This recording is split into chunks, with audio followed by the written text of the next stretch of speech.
Hello guys, कैसे हैं आप लोग। आशा करते हैं कि बढ़िया ही होंगे। अब आप लोगों ने रिसेंटली सुना होगा कि रशिया ने काफ़ी थैंक किया है, शुक्रिया माना है इंडिया का कि उसने जो भी है यूएन सिक्योरिटी काउंसिल में जो भी उसने किया है ना, यूक्रेन के इशू के अगेंस्ट वोट किया, उसके लिए काफ़ी थैंकफुल है रशिया इंडिया का। अब इसके ऊपर आपने आर्टिकल भी देखे होंगे कि Russian diplomat thanks India and China for being brave to withstand US hand twisting before United Nations council vote on Ukraine. अब इसने ये भी कहा है कि ये दो कंट्रीज़ हैं, काफ़ी ब्रेव हैं, ये लोग झुके नहीं है ना यूएस के अगेंस्ट। मतलब इवन दो, मतलब कि इंडिया और उनका जो स्टांस जो था चाइना का, ये उनके कुछ खास काम नहीं आ पाया। उन्होंने स्टांस लिया बट ये वेस्ट पे चला गया बिल्कुल यूएन सिक्योरिटी काउंसिल में। अब और ये रशिया के ख़िलाफ़ काफ़ी ओवरवेलमिंगली वोटिंग हुई है ना। और रशिया ने ऑफिशियली थैंक किया इंडिया को और बाकी कंट्रीज़ को भी जिन्होंने भी उसका सपोर्ट किया यूक्रेन के डिस्कशन को, मतलब कि उसके अगेंस्ट सपोर्ट किया है ना यूएन सिक्योरिटी काउंसिल में।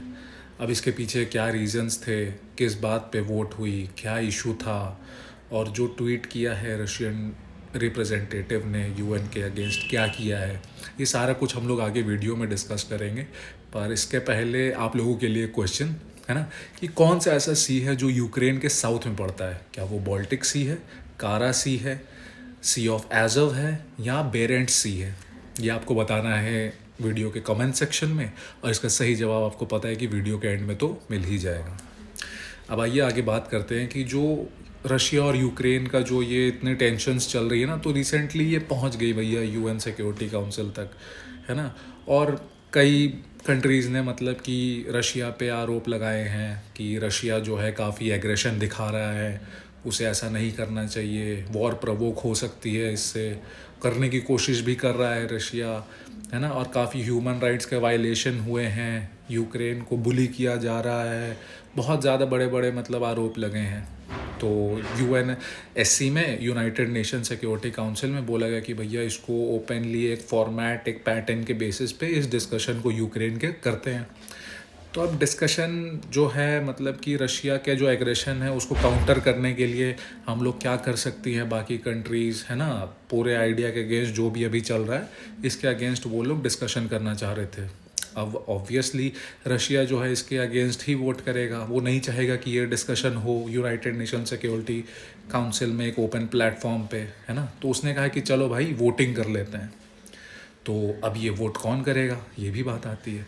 अब यूएनएससी जो यूनाइटेड नेशन सिक्योरिटी काउंसिल है उसके 15 मेंबर्स हैं है ना। सबसे पहले तो P5 मेंबर्स आते हैं, जो कि P5 कंट्रीज़ हैं है ना, जो कि परमानेंट मेंबर्स हैं। कौन कौन है? यूके है, यूएस है, रशिया है, फ्रांस है, चाइना है, ये लोग परमानेंट मेंबर्स हैं। और जो नॉन परमानेंट मेंबर्स हैं उसमें से कुछ ने वोटिंग की, जैसे Brazil, Ghana, India, Ireland, Kenya, Mexico, Norway, UAE है ना।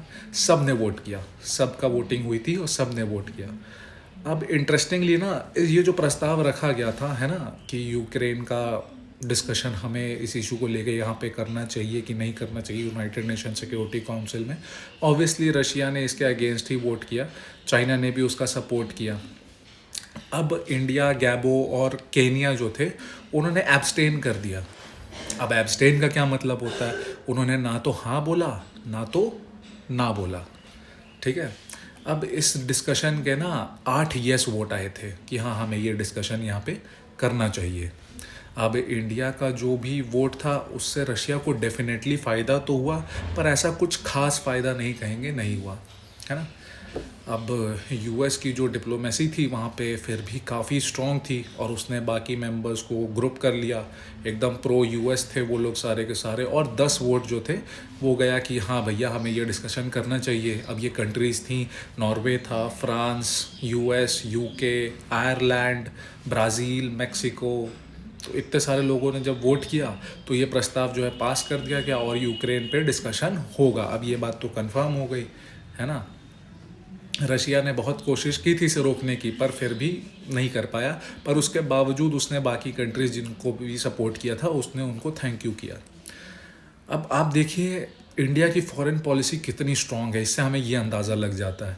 क्योंकि जहाँ देखिए रशिया यूक्रेन का मतलब एक परमानेंट मेंबर होके नहीं रोक पा रहा है, वहाँ पर मतलब कि यूक्रेन का डिस्कशन नहीं रोक पाया। वहीं चाइना और पाकिस्तान ने भी ये कोशिश करी थी कि मतलब कि जो कश्मीर का इशू है उसे रेज़ किया जाए यूएनएससी में, है ना, और इसके ऊपर डिस्कशन हो। पर आप सोचिए कि इंडिया की डिप्लोमेसी इतनी स्ट्रांग है ना, कि तब वो मेंबर भी नहीं था यार, है ना, उसके बावजूद उसने ये मैनेज किया कि ये जो आर्टिकल 370 का इशू है वो वहाँ पे ना रेज हो और इसके ऊपर यूएनएससी में कोई डिस्कशन ना हो। अब जैसे ही 10 वोट पड़ गए यस के बेसिस पे यूएनएससी में, तो अब लगा रशिया को कि भैया अब तो सुनना पड़ेगा बातें, है ना, कहेंगे कंट्रीज़, बैठ के सुनना भी पड़ेगा। तो वो बैठ गया। तो अब हुआ ये, एक एक करके जो सारी 10 कंट्रीज़ थी उन सब ने बोलना शुरू किया और सब ने ज़्यादातर ये किया कि आलोचना ही की रशिया की, है ना, यूक्रेन के इशू को लेके। उनका ये कहना था कि भैया वहाँ के पीपल जो हैं, वहाँ के जो लोग हैं, वो लोग काफ़ी स्केर्ड हैं, डरे हुए हैं, है ना। यूक्रेन को ये भी डर है कि भैया वॉर हो जाए, इतनी आर्मी आपने बैठा रखी है, आप कभी भी इन्वेड कर सकते हो, और अगर आप इन्वेड करते हो तो ये इंटरनेशनल रूल्स का वायलेशन होगा, है ना। और ये काफ़ी हद तक ठीक भी बात है यार, कि मतलब होगा, ऑब्वियसली होगा। अब एक एक करके ना सारी कंट्रीज़ का स्टेटमेंट मतलब दे ही रही थी, तो साथ ही साथ चाइना की बारी आई तो उसने तो ऑब्वियसली रशिया का सपोर्ट किया। अब जब इंडिया की बारी आई तो इंडिया ने बहुत इंटरेस्टिंग चीज़ें की, और ये काफ़ी इसे इम्पोर्टेंट भी बना देता है ना, कि उसने ना रशिया की तरफ थोड़ा सा टिल्ट दिखाया। इसके ऊपर आर्टिकल भी है कि India leans towards Russia at UNSC meeting on Ukraine, है ना। अब यूक्रेन में जो भी हाल चल रहा है, जो भी इशू चल रहा है ना, इंडिया का कहना है कि यार रशिया और यूक्रेन को साथ में बैठ के डिप्लोमेटिकली इस तरीके से, मतलब एक तरीके से सेट पैटर्न से, मतलब इसे सॉल्व कर लेना चाहिए, है ना। कोई भी कंट्री होगा ये तो नहीं कहेगा ना कि भैया जाओ वॉर कर लो, लड़ लो आपस में और फिर जो जीता वही मतलब सिकंदर, है ना। तो ये सारा कुछ कहा इंडिया ने। उसके साथ साथ उसने ना एक चीज़ ऐड भी करी। इसने कहा कि सारी कंट्रीज़ को ये भी ध्यान रखना चाहिए इस रशिया यूक्रेन इशू को लेके कि हर कंट्री का ना एक लेजिटिमेट सिक्योरिटी कंसर्न होता है या इंटरेस्ट होता है ना, उसको भी ध्यान में रखना चाहिए। अब ये जो था ये एक बहुत ही इंपॉर्टेंट लाइन थी, बहुत इंपॉर्टेंट स्टांस ले लिया, है ना, और ये कहीं ना कहीं रशिया को फेवर भी करता है, यही वाला लाइन जो है, स्टेटमेंट जो इंडिया ने दी। अब पीपल जो हैं, लोग ये पूछते हैं कि भैया क्या है ये यूक्रेन क्राइसिस, है ना, और इतना यूएस रिजिड क्यों है इसको लेके कि भैया उसको नाटो में तो शामिल करना ही है ना। रशिया क्या चाहता है इसको लेके, है ना, उसको किस चीज़ का सिक्योरिटी थ्रेट लग रहा है ना।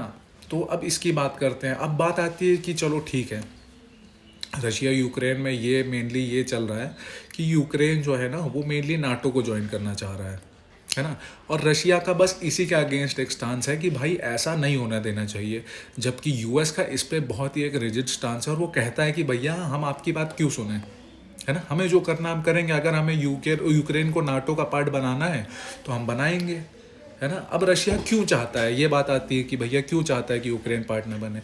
अब उसका ये कहना है कि भैया हमें सिक्योरिटी थ्रेट है। बात ये वो कहता है कि पूरा का पूरा जो यूरोप है ऑलमोस्ट रशिया के बॉर्डर पे ही है, और वो पहले से नाटो का एक मतलब पार्ट हैं सारे के सारे कंट्रीज़। अब आप यूक्रेन को भी ले लोगे तो एकदम बॉर्डर के साथ आके सट जाओगे रशिया के। अब आगे फ्यूचर में कभी भी आके आप लोग मान लो इन्वेड कर दो, अटैक कर दो इन फ्यूचर रशिया पे, तो ये हमारे लिए एक सिक्योरिटी कंसर्न है, इसलिए हम नहीं चाहते कि यूक्रेन जो है नाटो का पार्ट बने। रशिया का अब ये भी कहना है कि उसे कॉर्नर में धकेल दिया जा रहा है ना, और वो बस इतना डिमांड करता है कि यूक्रेन को नाटो का पार्ट ना बनाया जाए, यूएस ये चीज़ रिटर्न में दे दे। पर यूएस जो है इसे पूरी तरीके से डिनाई करता और कहता है कि भाई हम तो ऐसा नहीं करेंगे। तो रशिया भी फिर सामने से कहता है तो फिर हमारे पास और कोई चॉइस भी नहीं है ना, हम जो कर रहे हैं वो आगे हमें करना ही पड़ेगा।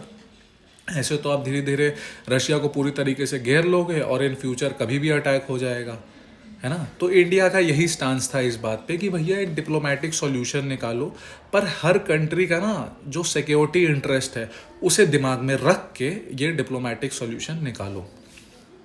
अब इस पे डिप्लोमेटिक जो उनके रिप्रेजेंटेटिव हैं रशिया के, उन्होंने ट्वीट भी किया था और कहा था कि ये बस एक मतलब पीआर स्टंट है ना। और ये सारा कुछ मतलब यूएस का है, मतलब ये नाटो के चक्कर में यूक्रेन को अगर ले लेता है तो काफ़ी दिक्कत होगी। अब मेरा ये क्वेश्चन है आप लोगों से कि आप लोग ना अपना अपना ओपिनियन आप लोग बताइएगा, है ना, कि आपको क्या लगता है कि ऐसे प्रो रशिया जो इंडिया का स्टांस है मतलब कि वो ठीक है ना, या फिर इंडिया को प्रो यूएस होना चाहिए था, या फिर जो कुछ भी इंडिया कर रहा है सपोर्ट करके रशिया को काफ़ी अच्छा कर रहा है, ये आप कमेंट से बताइएगा। अब हर किसी का ओपिनियन होता है ना, तो आप लोग बताइएगा। और वापस आते हैं आपके क्वेश्चन पे कि यूक्रेन के साउथ में कौन सा सी पड़ता है, तो इसका आंसर है सी ऑफ एज़ोव, है ना। चलिए ठीक है दोस्तों, आज के वीडियो में इतना ही, बाकी मिलते हैं अगली वीडियो में, तब तक के लिए बाय बाय।